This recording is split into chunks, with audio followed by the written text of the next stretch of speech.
Aloha, I'm Stephen Bondsmith, an assistant professor and economist at UHERO. As you all know, Hawaii is one of the most desirable but most expensive places to live in the world. The so-called price of paradise captures the idea that Hawaii residents have to pay extra for rent, food, energy, and the other essentials in return for the privilege of getting to live in Hawaii. But for many Kama'aina, it feels like being priced out of paradise. And for Kanaka Maoli, the reality is stark. More native Hawaiians now live on the continent than in Hawaii. This high cost of living is typically the #1 reason that people cite for leaving the state, because they'll be able to afford a house in Las Vegas or somewhere else on the continent.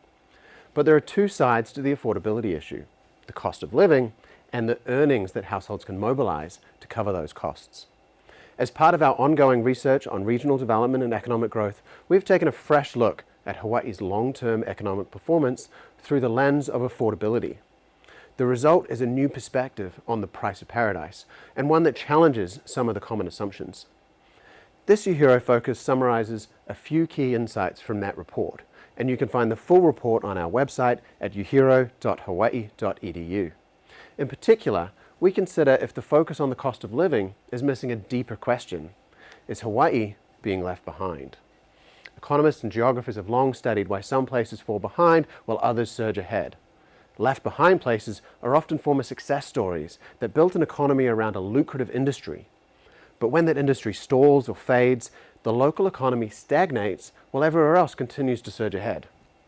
The ongoing economic distress that follows pushes residents out in search of new opportunities elsewhere. Public services erode, homelessness increases, social decay reduces earnings further, and falling tax revenues make it difficult to finance the investments needed to transition to something new. Remaining residents can feel like the system is broken, often pushing back against the factors that created the success in the first place, because it's blamed for the downturn. So, could this narrative describe Hawaii? In some ways it does. This chart shows real tourism spending since 1964. In the 1960s, 70s, and 80s, tourism grew rapidly. The oil crisis in the 70s barely slowed tourism spending growth, and expansion accelerated in the late 80s on the back of massive foreign investment from Japan. While we often hear statistics today that spending is reaching new records, that narrative is completely false once we account for inflation. In inflation-adjusted terms, tourism spending now, in 2025, is less than it was in 1989, and it only matched that peak briefly during the revenge travel period post-pandemic. So for more than 30 years, Hawaii's tourism industry hasn't grown at all.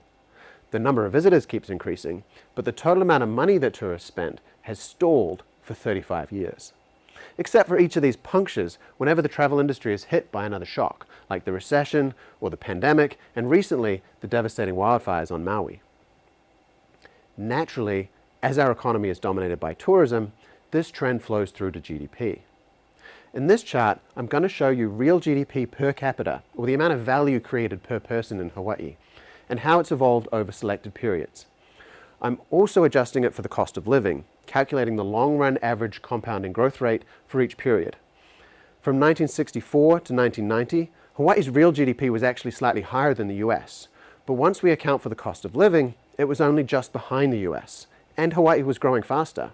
And not in aggregate terms, I'm talking about per person terms. Hawaii's always been expensive. The high cost of living pulls purchasing power down. But you got the benefit of living in Hawaii, hence the catchphrase emerged, the price of paradise. This gap here, that is the price you paid for living in Hawaii.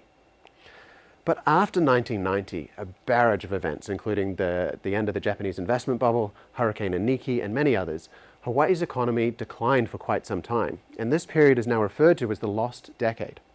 Growth returned after the 2001 recession, but by 2005, Hawaii was barely ahead of where it was in 1990.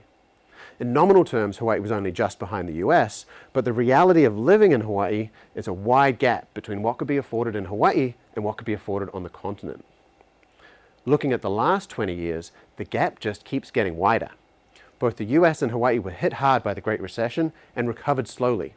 Hawaii was hit harder by the pandemic, and its recovery is still a work in progress.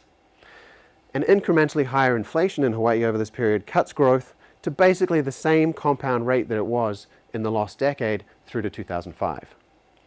But notice how Hawaii's GDP closely resembles the trend in tourism spending. We still have this rapid period of growth in the 60s, 70s, and 80s, but when tourism spending stagnated in 1989, so did the Hawaii economy. There's still some growth as other parts of the economy, particularly local services like healthcare, continue to expand, but no new export is emerging to replace tourism.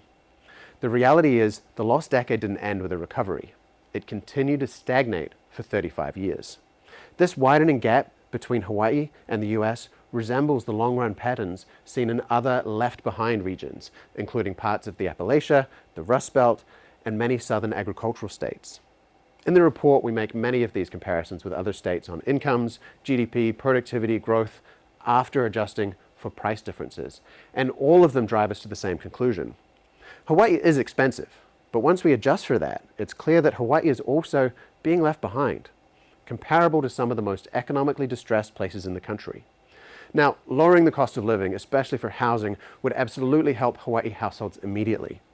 But reducing the cost of living, in many ways, is kind of tinkering around the edges.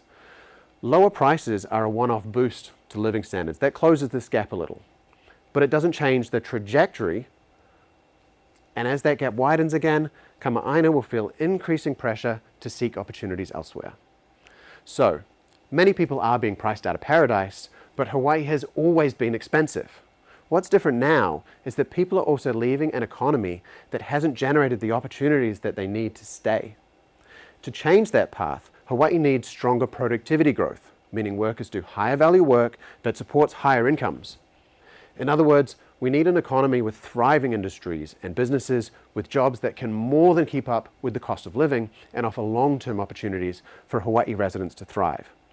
That doesn't come from any simple fix. It means investing in infrastructure that supports economic activity, increasing skills that allow workers to move into higher value jobs, and creating the right conditions for new tradable industries. Understanding these factors and what they imply for policy design is a central part of UHERO's economic development research agenda. You can read our full report at uhero.hawaii.edu. Mahalo and take care.